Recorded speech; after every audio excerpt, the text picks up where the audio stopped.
Assalamu alaikum. This lecture is about cerebrum. Cerebrum is the part of the forebrain and the largest deviant part of the brain. Cerebrum is the part of the forebrain which is the largest deviant of the brain, and overall cerebrum is the largest of all the deviants and the subdivisions of brain. We talk about something about cerebrum. As we told earlier, that cerebrum is divided into two parts which are called cerebral hemispheres. This is the top view of human brain, and this is you're looking at cerebrum.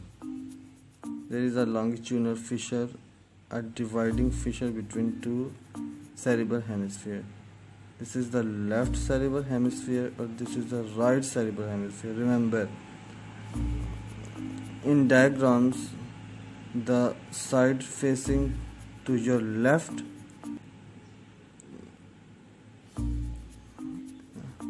in some of the diagrams, the side facing towards left is right, while the side facing towards right is left. But in this brain, the side facing to you towards left is left, and side facing to you towards right is right.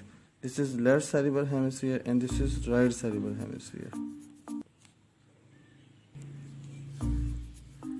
You have seen the cerebral hemispheres, how they are arranged, and the feature between them.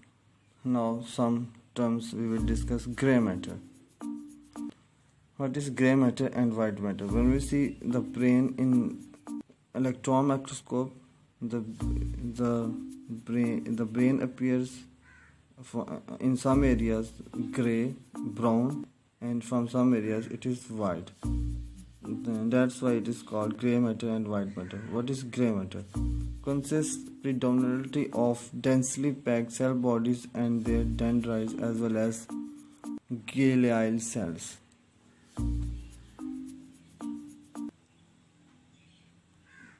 Grey matter consists of cell bodies and dendrites, and as well as glial cells.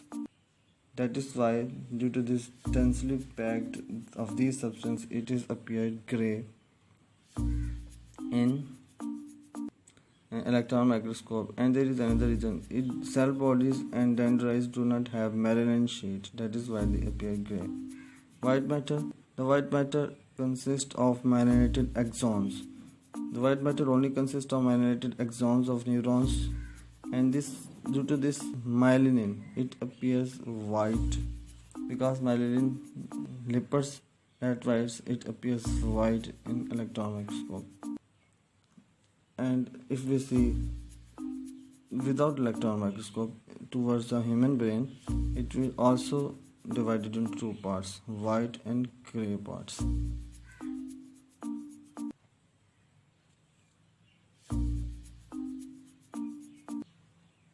Each hemisphere consists of a thin outer shell of grey matter called cerebral cortex. Each hemisphere consists of an outer shell of cerebral cortex. The superficial part of cerebral hemispheres are grey. This grey matter is called cerebral cortex. There is a sagittal section of human brain, and this superficial part, this part of cerebral cortex is grey matter, and it is called, this part of cerebrum is grey matter, and it is called cerebral cortex. Cerebral cortex.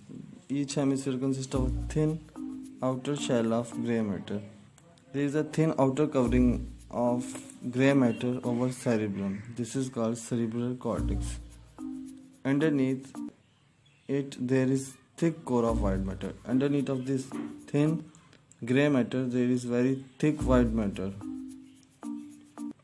Various regions of the cerebral cortex are primarily responsible for various aspects of neural functioning.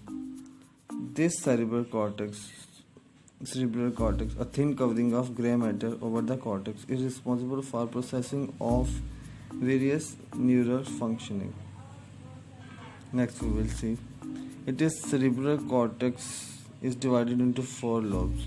This cerebral cortex, a thin covering of gray matter over cerebrum, is divided into four lobes that are frontal lobe, parietal lobe, temporal lobe, occipital lobe. Cerebrum is divided into three parts, or cerebral cortex is divided into three parts. These both are true.